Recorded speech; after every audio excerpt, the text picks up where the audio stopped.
With a day off in between road games, we look at the latest reports regarding a possible deal for Jimmy Butler. Plus, Tyler Herro has big goals for Miami, and we'll tell you what they are in today's episode of Locked On Heat.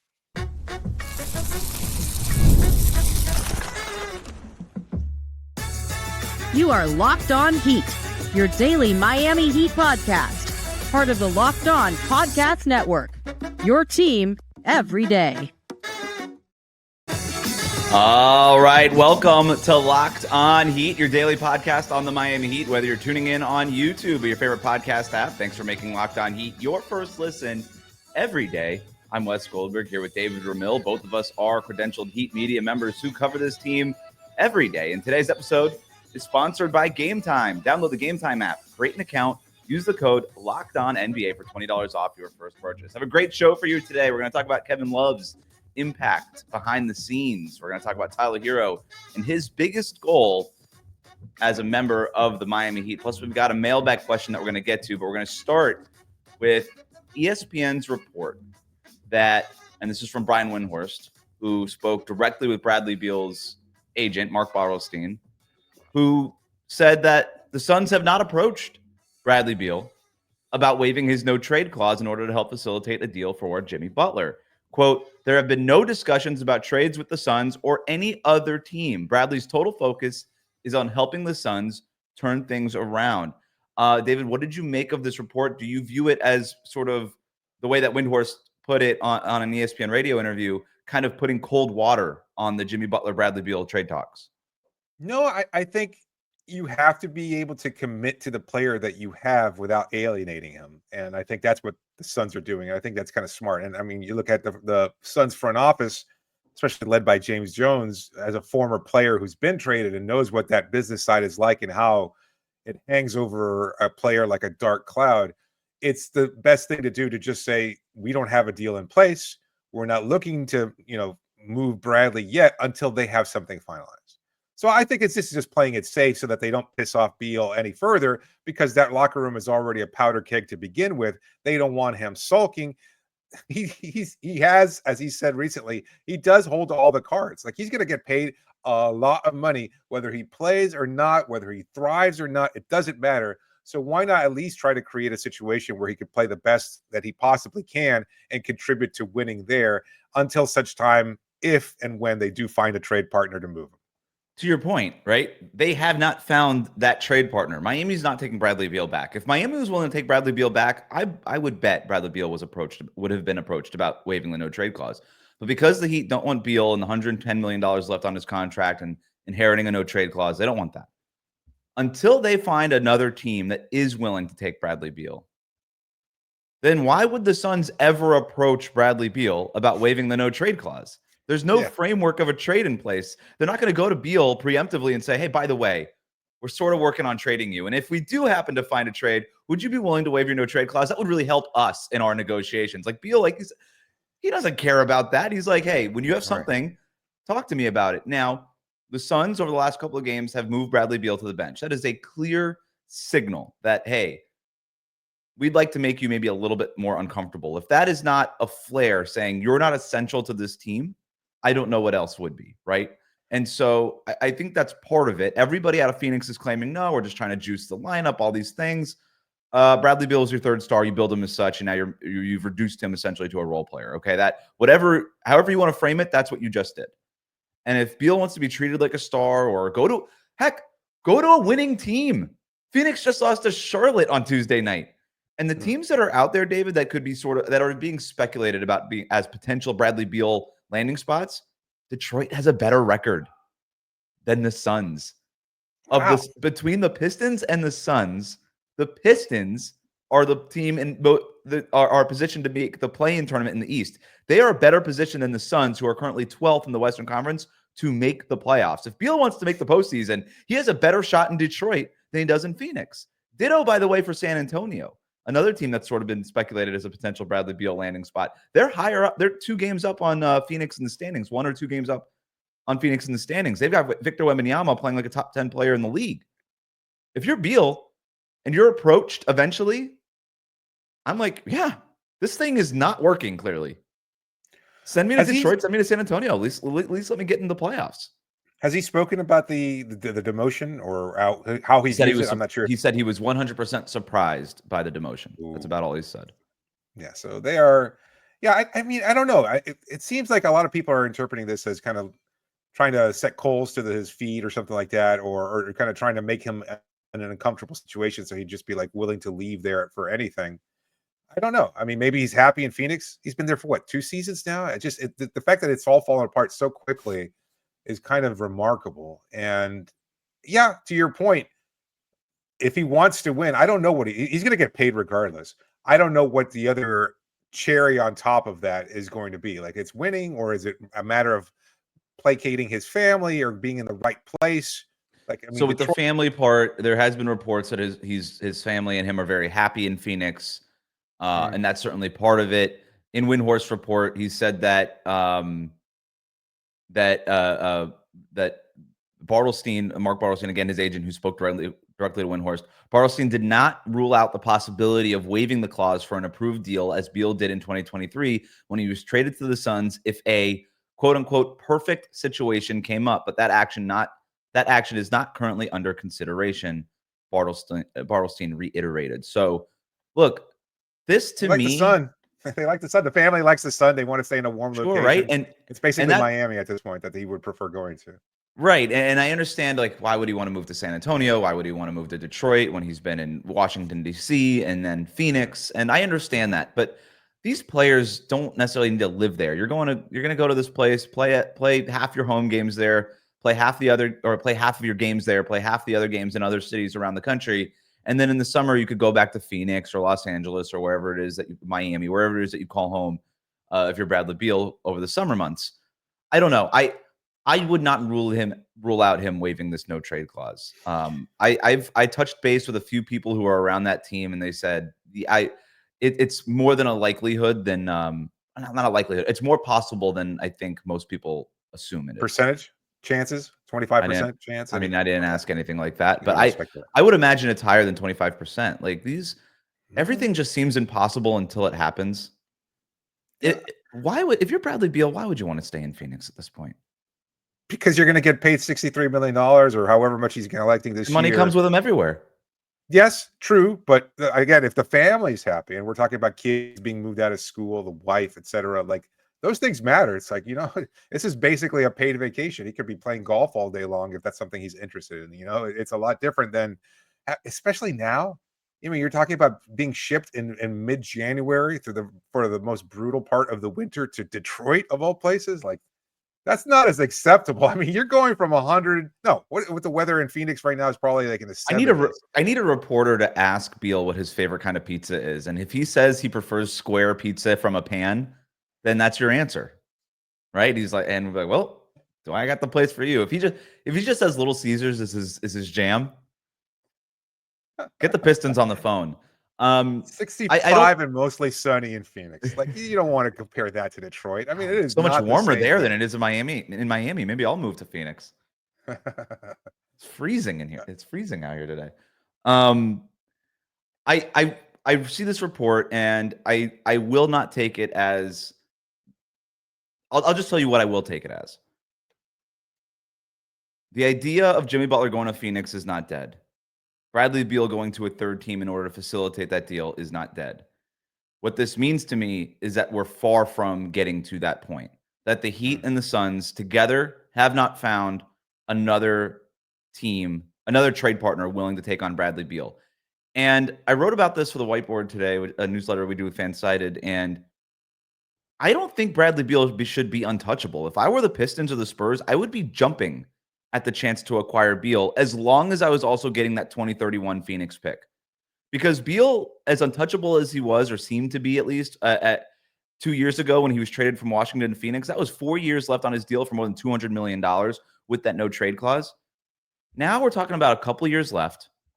If you're Detroit and you're San Antonio, you don't want to be paying him $50 million plus a year, but that money comes off your books in a couple of years. You have cheap payrolls right now because your star players haven't gotten paid yet, especially in San Antonio when you're talking about Victor Wembanyama, who's not up for an extension until that extension will kick in 3-4 years from now.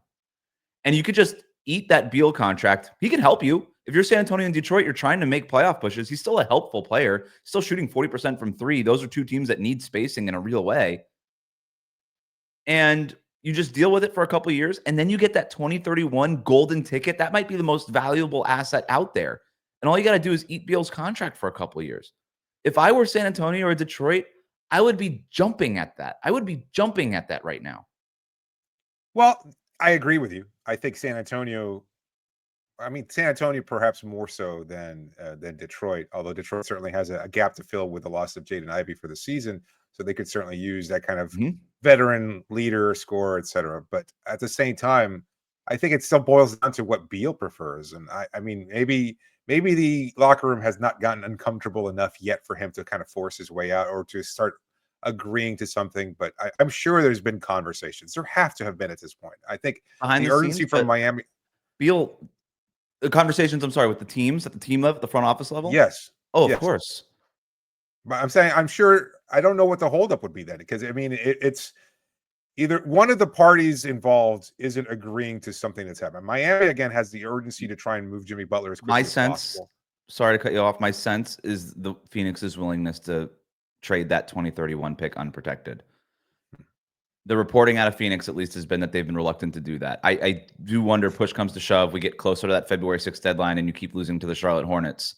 Maybe they come off of that. But this team is pot committed. I don't know at this point why they wouldn't trade that 2031 pick. It's just I don't really know what else. 2031. I mean, 6 years down the road. Who knows what the hell happens in between? Well, Kevin Durant and Jimmy Butler will be retired. Devin Booker will be 35 years old. If I'm another team, I want that pick. We're going to move on. One Heat player is having a huge impact on the team behind the scenes. We'll tell you who it is and talk about what that means for the Heat going forward next here on Locked On Heat.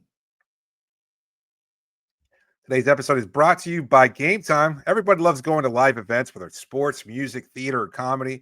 One of my favorite memories from last past year was attending a concert. The energy and excitement were incredible. I loved going there, and I loved using Game Time to get tickets. And now it makes it even easier to get tickets for you for your favorite events with their new feature, Game Time Picks. It filters out all the fluff to show you only incredible deals and great seats, so you don't have to waste time searching through thousands of tickets. Again, recently I was looking for tickets, and I used the Game Time app. But with Game Time Picks, you can find amazing deals that you could see. You could even see the view from your seat before buying. I love that feature. The super deal is also particularly impressive. It offers great seats at unbeatable prices. Plus, the app's all-in pricing shows you the total cost up front with no surprise fees at checkout. Take the guesswork out of buying tickets with Game Time. Download the Game Time app and create an account and use the code LOCKEDONNBA for $20 off your first purchase. Terms apply, but create an account, redeem the code LOCKEDONNBA for $20 off. Download Game Time today. What time is it? It's game time. We'll be right back.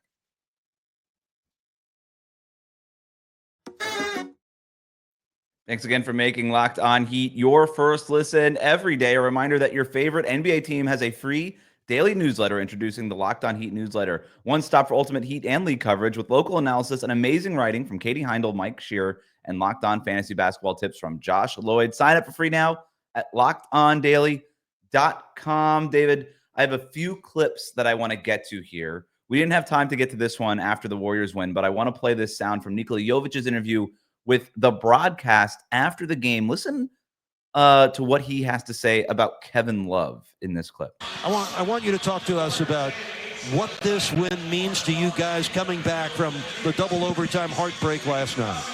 I mean, it was all at the meeting we had this morning, and everything we talk about is how can we inspire each other, and what starting five did last night. You know, went into 2 overtimes, play a lot of minutes. You know, guys like Age did a lot, and those kind of stuff. You know, that got to inspire other guys, and you know, Kevin Love was the one who's loud in that meeting and who wanted us to be better, and that's what we did today. You know, we knew we can win.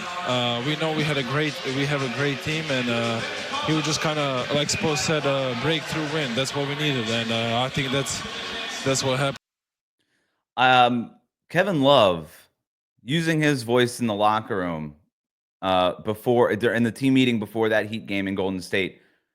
This is why you trade for, or this is why I guess you sign a guy like Kevin Love off the buyout the way that Miami did a couple of years ago. This is why you have veterans around. This is why, by the way, you kept Udonis Haslem around as long as you did when you were the Miami Heat. For Nikola Jovic, and by the way, I love his post-game interviews. Like whenever he's in sort of that winner's circle, he always gives like the most candid, honest answers. And he kind of gives you like that behind the scenes look of not just how he's feeling, but just sort of the way that the team is feeling. He was obviously fantastic. We talked about it in the recap. If you haven't checked that out, go back and listen to that. But I love what he said there about Kevin Love. And I love the way that this team has rallied around. And we got that social media clip afterwards about how this team chanted breakthrough. Like that's what this team really wants. It's cool to know that, hey, in the media and like on this podcast, we talk about, hey, is this a turning point for the team and all these things? That is what they're talking about as well. Yeah, I think that there's a skepticism. I would say there was probably skepticism from Heat fans about, after years of the Udonis Haslem role and everything else like that, wondering, he's not playing, he's not contributing. And we're just kind of hardwired as consumers of sports to measure a player's worth by what they do out on the field, the court, etc. And that's such a limited view of what the totality of a player's impact and their role. And the off the court stuff matters so much. And it's just, Udonis Haslem was one of one. But I've talked to players around the league, not just in Miami, not just in South Florida, not just among the local market, but around the league. And there is a deference and a respect for a guy like Udonis Haslem because he is a Heat lifer, because he is the kind of person that is so important and has had such a long and storied career with the same franchise and everything else like that, and an immense respect for what his role is.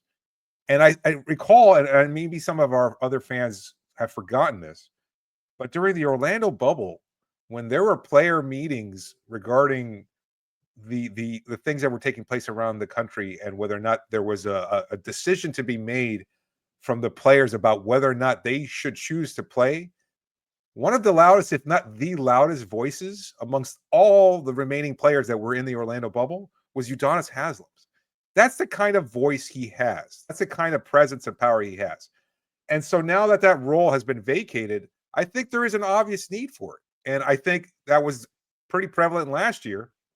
And I think Kevin Love and his decision to come back was almost completely based on not just the ability to play on the court, but also the understanding that he'd be filling that role and that he was capable of doing that. And to see him acknowledged that way by a younger player like Nikola Jovic, I think that's incredible. I think that's a real salute and a testament to the impact that Love has and the influence he can exert over his teammates in the locker room. He's been the peacekeeper also during this whole Jimmy Butler thing. I think what he's really done behind the scenes is stepping up. He is sort of a confidant a little bit for Jimmy Butler, at least as close as it gets to somebody. He gets along with everybody. He does, and as close as it gets when you're outside of Jimmy's sort of inner circle, right? In terms of guys in that locker room, especially with Kyle Lowry gone now, Kevin Love is sort of that other vet that Jimmy Butler. During this whole last week when Jimmy Butler was in these games, he always sat next to Kevin Love on the bench. He never sat next to anybody else. Him and Kevin Love were the only people talking on that bench when Jimmy Butler was checked out. And that's Kevin Love's role. He is the peacekeeper. He's the guy who, not just the peacekeeper, but also the instigator, the way that Udonis Haslem was. And if he got up and was loud in that team meeting and said, hey, doesn't matter after, less than 24 hours after coming off of that double overtime loss in Sacramento, we got to win. It felt like he rallied it. And for Nikola Jovic to come out and say, you know what? It wasn't necessarily me. It wasn't Jaime's first quarter. It wasn't Bam's screening or this guy's defense or whatever. It wasn't Haywood Highsmith's hustle. The first guy he credited was Kevin Love, the guy who didn't even play in that game. That says a lot. Tyler Herro was on the OG show with Udonis Haslem and Mike Miller. He talked about growing up as a Heat fan. He revealed some really interesting things, including some details about what he was thinking on draft night and what he wants to accomplish in Miami going forward. We're going to talk about that next here on Locked On Heat. Today's episode is brought to you by Ultimate College Basketball HC. I want to take a moment to introduce you to a brand new mobile game that a lot of us here at the network are really excited about. That's Ultimate College Basketball HC. If you've ever dreamed of being a college basketball head coach, this is your chance to step into those shoes. In Ultimate College Basketball HC, you control every detail of your program. You're in charge from recruiting players and hiring coaching staff to overseeing training camps, handling NIL deals, and managing scholarships. It's all in your hands. And when it comes to game time, you get to draw up offensive plays, set your strategy, and the way you play won't just affect the current season, it'll shape the future of your school's basketball program. What kind of school do you want to be? It's a game that lets you feel the full weight of what it means to be a head coach and lead your team to glory. And here's a special offer for Locked On NBA listeners. Use promo code LOCKEDONCBB, all caps, inside the game store to get a free boost for your program. It's the perfect way to kickstart your coaching career. So download Ultimate College Basketball HC and just visit ultimate-cbb.com or look it up on the App Store. Ultimate College Basketball HC. Begin your coaching legacy today. We'll be right back. Thanks again for making Locked On Heat your first listen every day. The best way to support the show, hit that subscribe button on YouTube. Follow us on your favorite podcast app. Another clip that I want to get to here. This is Tyler Herro, who went on the OG show. That's Udonis Haslem and Mike Miller's podcast. He talked about growing up a Miami Heat fan. Here's the clip. He was a huge Bron fan. You watched us, but there's a picture of you that you had as a kid, right, with that Heat jersey on. Yeah. Like, what was that all about? That was just a cool jersey? That's all. I mean, bro, I'm telling you, I was a Miami Heat fan. Like, I had... When Bron came or prior to that? Prior to that, and then when Bron came, it just stamped it because I was already a LeBron fan. But like I used to have an Antoine Walker jersey. I was like all Damn, pink. I had really? an Antoine Walker Shout out jersey. Twan. Yeah, My shout out parents, Twan. like I had my own room. I had an all white wall. My parents put had a painter come through. They painted the whole wall Miami Heat logo. Damn. So draft night had to be dope for you then. No, when I seen like the numbers on the teams of where they were drafting, and I seen Miami was 13, like I was set on Miami. That's love. Months prior before the even draft. It was just like a dream to go to Miami. And on draft night, the Celtics had the 14th pick, and they had already like guaranteed me the pick for the most part. And then Miami took me right before at 13, so it was a blessing. What would be the ideal career for Tyler Herro? I really do want to bring a championship to Miami. Yes. I feel like I don't know if this is the right reason, but like obviously winning the championship, but I just can't imagine, bro, a parade down Biscayne, bro. Like I can see it, bro, and I just want to feel it. I know that. I want to feel it too, David. It's how long is it? It's been a decade. It's been a decade. I feel that so strongly, and I really do feel it. And I've never, I think, related to Eric Spoelstra more than when he even mentioned, was it in Media Day, about watching Boston celebrate and how badly he wants it now. Like I felt it even more. I felt wanting that more after watching Boston win than even when the Heat were in the finals and lost those couple years, which is weird, right? Because they were so close, and you were like, but I think that it was more like nerves and like that. And this was like all jealousy, and with Boston winning and Spite. It's title for spite spite. and yes, and just negative feelings just being flooding through my pores. But your thoughts on I didn't realize that Tyler Herro was that big of a Heat fan. I knew that he liked the Heat, but if you talk to a lot of NBA players, they'll tell you they're fans of a lot of different players and teams, right? But for him, so like, and that's why Udonis has him says, like, I saw you wearing a Heat jersey. What was that all about? It's like, because Udonis might be assuming, well, I'm sure you had a Heat jersey. I'm sure you had a Jordan jersey. You probably had a Kobe jersey. Like, you probably had all these jerseys. But for Tyler to be like, no, we had somebody come in and paint a Miami Heat flaming ball going through the hoop logo on the white wall of my childhood bedroom. That's a Heat fan. I didn't even have that. Like, that's a Heat fan. He's got a Bernie tattoo over one calf. It's just incredible. I did not know that. I mean, again, the connection to a team is one thing, but that it ran that deep kind of speaks a lot to Tyler and his dedication to Miami, and also kind of just interesting because we're talking about, we've talked about Bam's role lately and the empathy that we've had for him.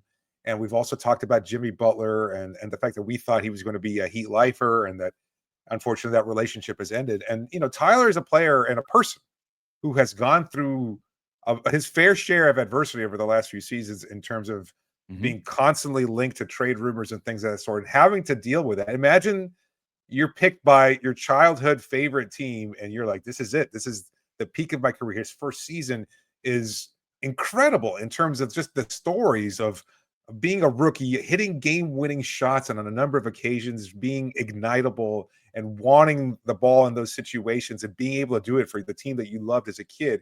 And then the world comes crashing about you, and yet somehow you wind up going to this Orlando bubble situation. That's twice in one episode I've referenced the bubble, but that's his rookie year. And he winds up going on this incredible run to the NBA Finals. And not long after that, it's basically like the whole city, the whole front office, and almost everybody associated with the Heat organization has turned on him, looking to trade him. And I know that's an extreme way of looking at it, but you could almost 3 years in make trade that rumors. It was 3 years in trade absolutely, rumors. absolutely. I mean, for Beal, for Kevin Durant, for Donovan Mitchell, for Damian Lillard, it didn't end. There was James always Harden, something Kyrie there Irving. for It was James- always yes. somebody, and He was the always best in the chip center. available. Yeah. The recognition that he's good, but he'll never be good enough. And for him to say, despite all that, I'm just going to keep working and putting up the numbers he's put up this year. You know what? It's a great story. And I don't think it's one that we necessarily acknowledge enough. And I'm glad that he was able to kind of reveal this side to him that we don't get a chance to see very often. This is why I get accused of sort of being a Tyler Herro apologist all the time. I respect him a lot. What he has had to go through with the early portion of his career, and I know that he's making millions of dollars, whatever. Yeah. That is hard to go through. And when I wrote that story for The Ringer about basically coming out of a season of trade rumors, thinking that he said, I thought I was going to be playing for Portland. I thought I was going to be playing for a different team when I thought I was going to get traded for Damian Lillard. And when that didn't happen, when him and Eric Spoelstra were sitting down for lunch and Herro's phone goes off on the table and it starts buzzing, and they see Wojnarowski's tweet announcing that Lillard got traded not to Miami but to Milwaukee. And I report on that meeting. Then him and Eric Spoelstra start hashing it out. Okay, what's this season going to look like? And last season wasn't great for Tyler Herro, right? Got hurt for half the year. Yeah. But he came back this year and he has played incredibly. A complete 180 in the shot profile, a complete 180 in terms of shift in mindset. And you really get the sense that he truly does want to bring a championship to Miami. In this podcast, he talks about like seeing Dwayne Wade jerseys as a rookie all over town. And you know, understanding that that's not going to happen for him necessarily, because Dwayne Wade is one of one. But even just a fraction of that impact on the city and what that means for him. And I'm telling you, man, having that parade down Biscayne Boulevard, like, we're due. It's been a long time. And, you know, the Heat have gotten really close. But I love that he really, truly wants that, to feel that, because he's been really close, right? 2 finals, 3 Eastern Conference finals, the bubble that you were talking about as a rookie, like thinking that you're always going to be close and then suddenly you're not close anymore. That's really tough. And you never know if you're going to get that close again, right? You just don't in the NBA. And so to hear that that's his motivation is huge. Yeah, it was a nice revelation from him. And I hope he gets a chance to achieve that goal, not just from a personal perspective, but, you know, but just for his sake, you know, because that's to make that. Yeah, absolutely. It's been a heck of a career so far. And I think he's on a good trajectory now. And I was ridiculed as recently as last year when I had said that I still believe that there were multiple all-star selections in his future. I think he's going to be halfway there. And by multiple, I mean more than one. That's but two, I wouldn't see. Definition. Yeah, that is multiple. You know, that doesn't have to be like an 8-time all-star Hall of Famer. It's just you got to make it twice. You know, Nick Vucevic is a 2-time all-star, so you know he's not going to make the Hall of Fame. Yeah, but no, that's good. It's good. It's good.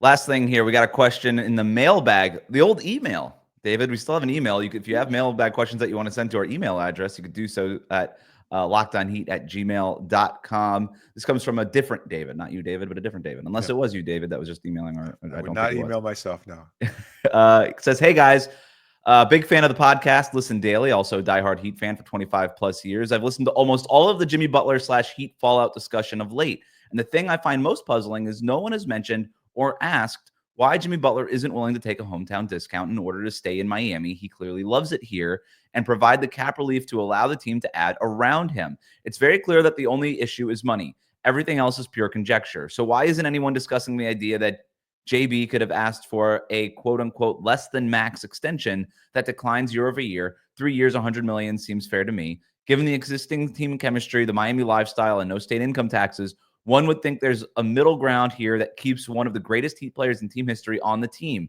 as well as bucking the notion that the Heat don't take care of their stars. So that's the email. A couple, we can kind of take this in a few different directions. One thing I do want to just get right off the top, and I hear this all the time, This idea of no state income tax, players couldn't care less about that.